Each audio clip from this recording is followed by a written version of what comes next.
Okay, quick book review. The book is called Craven Manor. The writer is Darcy Coates. I'm at least familiar with the name of Darcy Coates. I've seen her books on the shelf. That's about how familiar I am with her. I've seen them on the shelf for about the last year and a half. She seemed to be a writer that came out of nowhere, but with a ton of books. Because, I mean, literally, she suddenly just seemed to be 15-20% of the horror section in some of the big chain bookstores. And I found out part of that was apparently she's like just nonstop writing. But I also found out that a part of that was she's an Australian writer. So she already had a little bit of a back catalog when she kind of started becoming more popular here in the States. But nothing about, when I pick up her books, I check out the description. Nothing about them really like grabbed me and said, please take me home, read me. They seem to be just like regular, straight up template ghost stories, and most of them the same.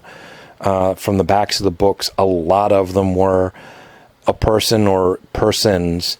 They inherit, they find, they buy, they get stranded in, whatever, the big old manor house, and there's something there because years ago, some person went a little crazy in a dark, evil way, and even after they died, they never really left, and the place is sat unused for a long time, and the locals stay away from it because the thing that never left has created kind of this presence and this curse. And now the people that have to be there are going to be encountering this and seeing if they can survive it. And, okay, it seemed kind of formula, which is not a bad thing. I'm not saying that in a negative way. A lot of writers have a formula, and obviously she's doing something right because she's got a lot of books and she's apparently showing up on bestseller lists and making money, which is more than I can say for a lot of us.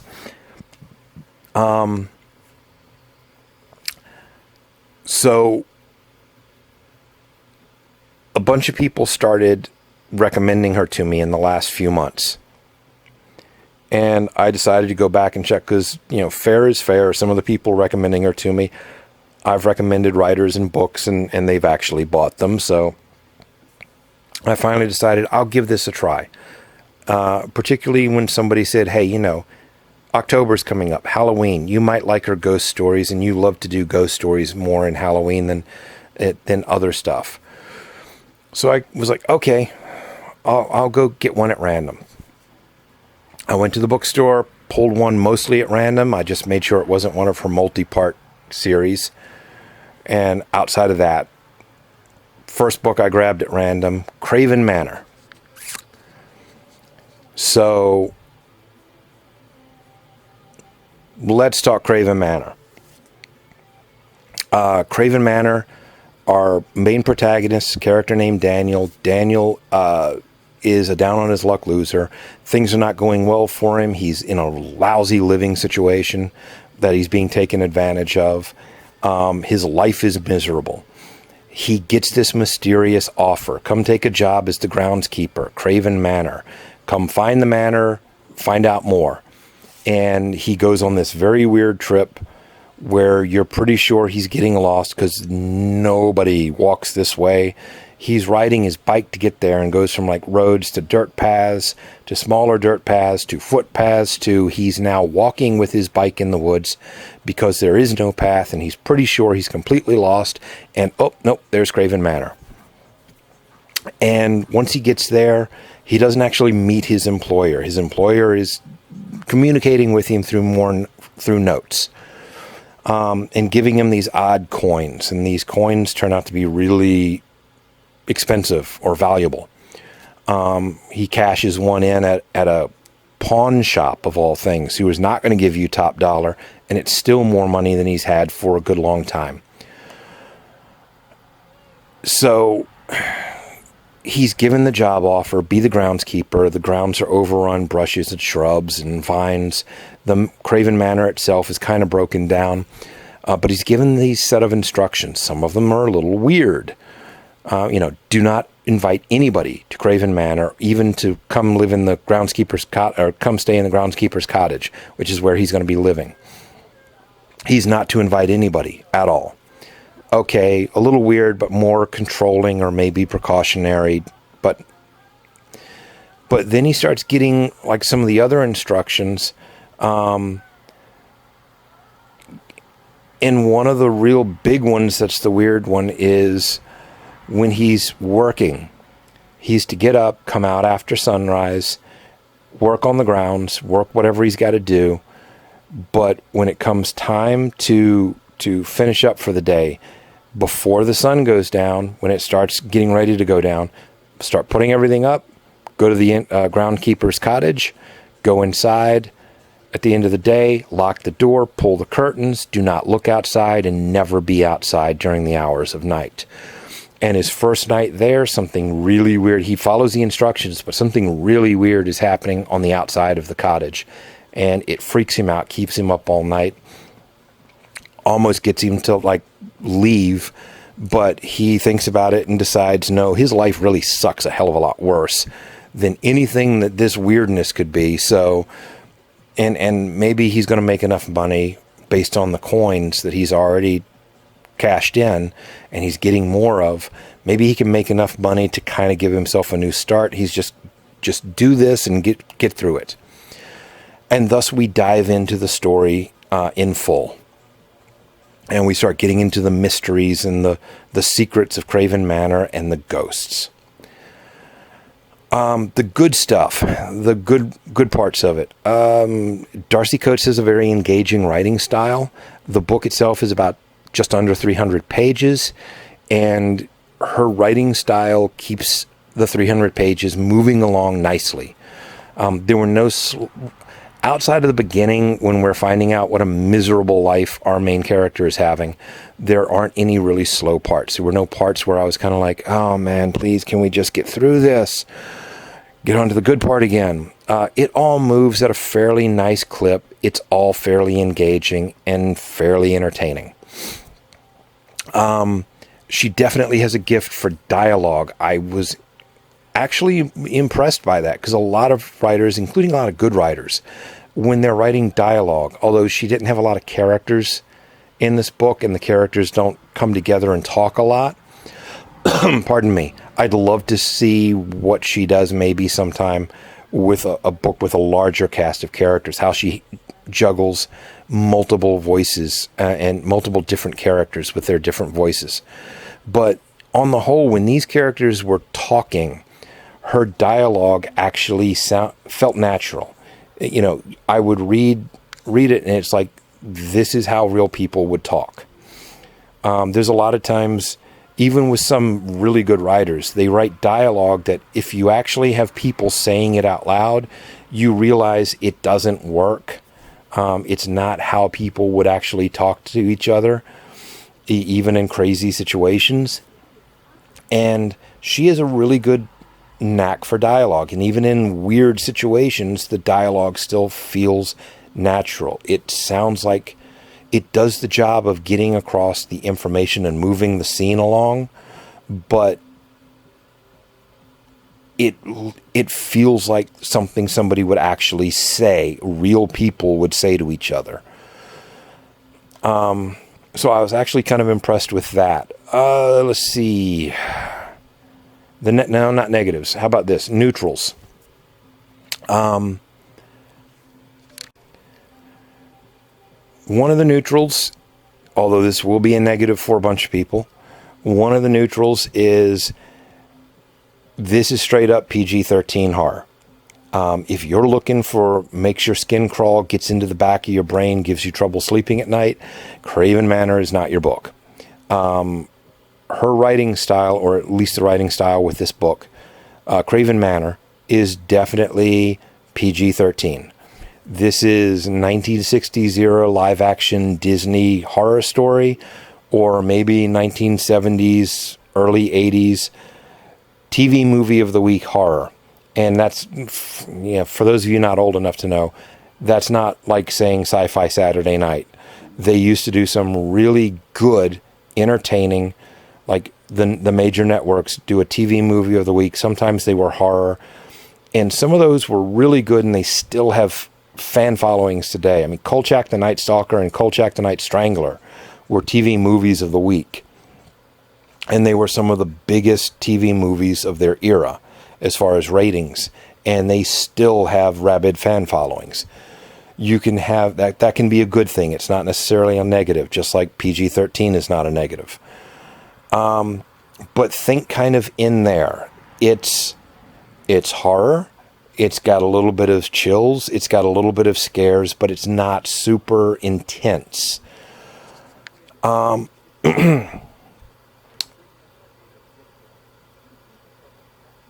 Negatives. This is a negative that might not be a negative for everybody. It was maybe not a huge negative for me, but it definitely devalued the overall quality of the book for me. Trying to figure out how to say this in the least spoiler way I can. The last third of the book, there is a plot twist, a revelation. And it's the type of plot twist and revelation that completely jerks the rug out from under the character and the reader.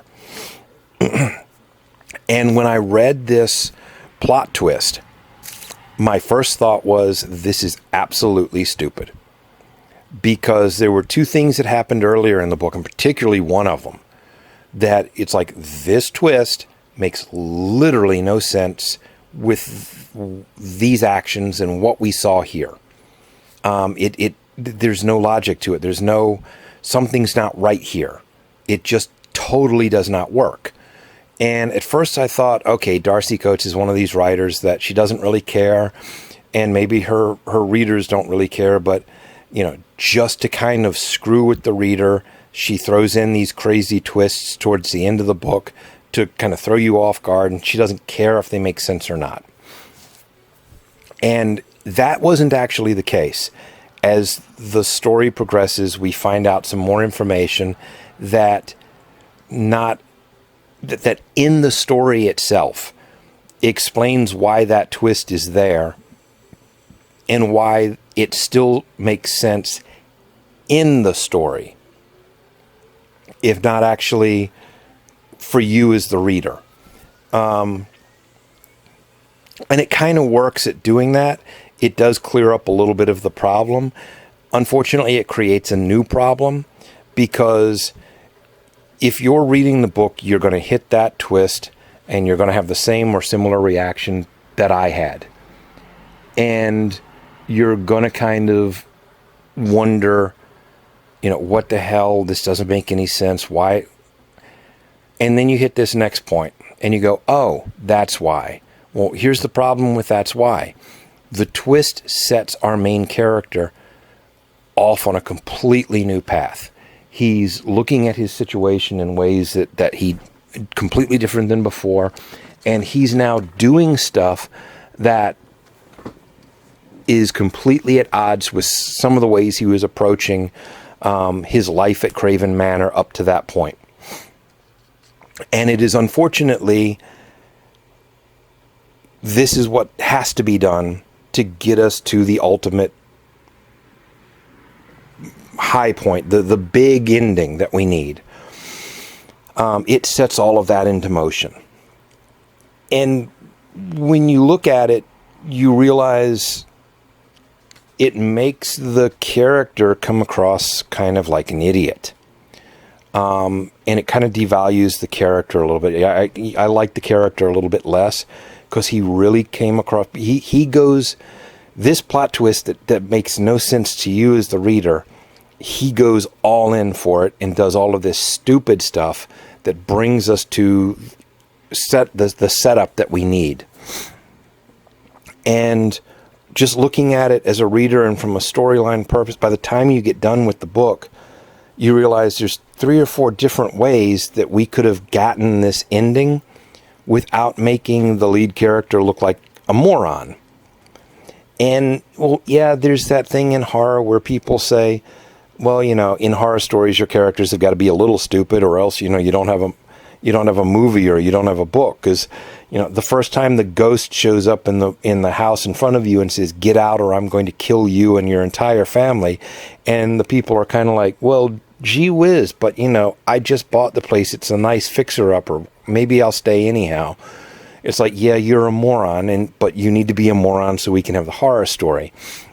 That's true, but it's not true at the same time. There's really bad stories that do that. This is not a really bad story, but it kind of hurt itself by getting us where we needed to be, by making a character that was kind of likable up to that point suddenly become an idiot. And I really could have done without that.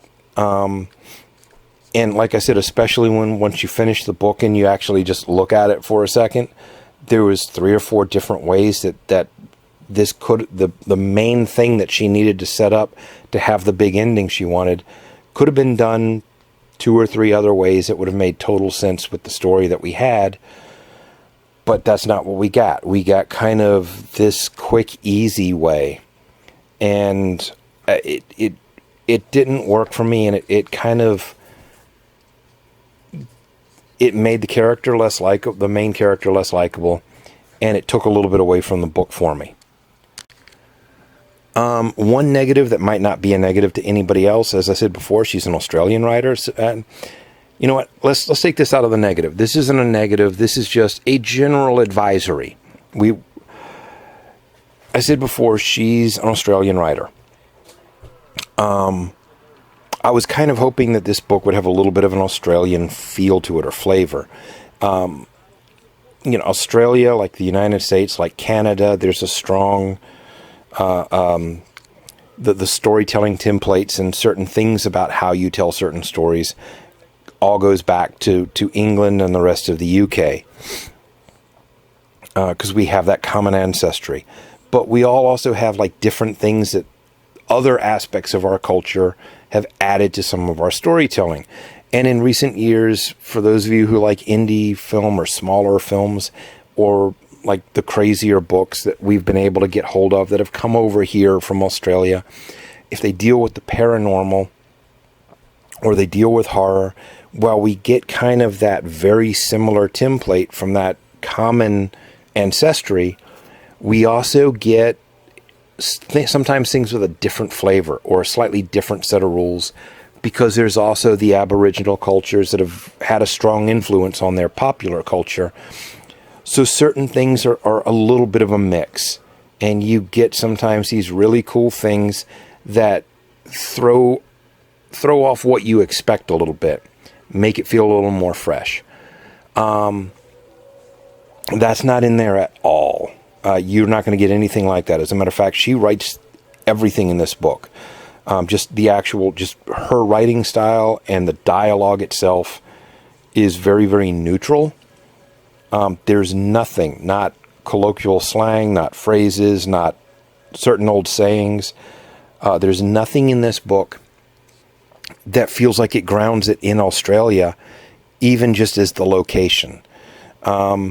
This book could have very easily been written by somebody that lived in like the Bible Belt in the United States, and they could have written it to be set in some small town in their state, and you would not have had to change a word. This is very much a weirdly neutral, exists anywhere kind of writing.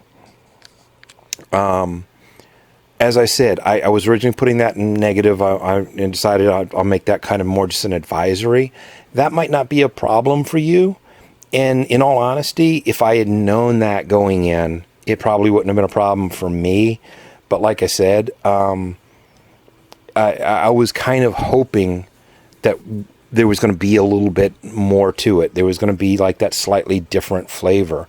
And when that wasn't there, I was a little bit disappointed with that. So if you're hoping to find that, readjust your expectations. She's an Australian writer, but she's not drawing on anything that's uniquely Australian to kind of add into the mix and give you a slightly different flavor of horror. Would I recommend the book? It depends. I would recommend it with reservations. Personally, I don't think I'd I don't think I'd actually go out and grab another one of the Darcy Coates books myself. If I was given one, I wouldn't stick it on my shelf and never read it. I'd probably get around to reading it, and not in like forever and a day away. But yeah, I'd probably read it. It was entertaining enough. She's never going to be, well, I can't say that. Depending on the quality of some of her other books, based on what I've seen on this one, I don't think that she's ever going to be one of my top 20 horror writers, but she is a fairly decent and entertaining writer, and obviously she's doing something right, because while she might not be fully to my tastes, she's got a lot of books that are bestsellers that are a lot of people are enjoying. So you may very well be someone who enjoys her a lot more than I do. And in all honesty, looking at her work, I can understand why. She's a good writer. It's just that there are aspects of her writing that overall don't 100% gel for me. But I can absolutely see where a lot of other people would really, really enjoy her stuff. Would I recommend her work to others? If you are a fan of like much more intense horror and you really want something to make your skin crawl and give you problems sleeping at night, no, this is not going to be your book. It is PG-13, and I don't have a problem with PG-13. I'm not saying that as a negative. You can tell some really good ghost stories in the confines of PG-13, including some of my favorites over the years. But it's very much PG-13 horror. If that's not your thing, you're not going to enjoy this. If you don't mind kind of a more comfortable, breezy ghost story that falls into that PG-13 type of the intensity of the scares and everything going on in it, yeah, you would probably enjoy this quite a lot, and it will probably be at least an entertaining read. I don't think you'll regret picking it up. As a matter of fact, there's one way that I would absolutely recommend this book with no reservations at all. And it's not a young reader book. I checked a couple of times because it did occasionally feel that way. While it is absolutely a readable book and a good book for adults, this is also fairly safe as a young reader book. If you have teenagers, your own, or maybe a niece or a nephew, or your friends' teenagers, mid-teens to just starting to get into their later teens, and they're starting to read and they're getting interested in ghost stories, I would absolutely recommend this as a book, because it would be a fantastic starter, particularly with October and Halloween coming up. It's a good template ghost story, and unlike some of the older stories that are considered the classics and probably a lot of us have read, this story is not going to feel dated, and there's nothing in it that maybe a teenager today, in the environment they're in and they're being raised in, is going to look at and consider it problematic in certain ways that are going to kind of turn them off to it. So yeah, it would be a great book for a teenager who wants to get into horror, especially with October and Halloween coming, because ghost stories. So Craven Manor, Darcy Coates.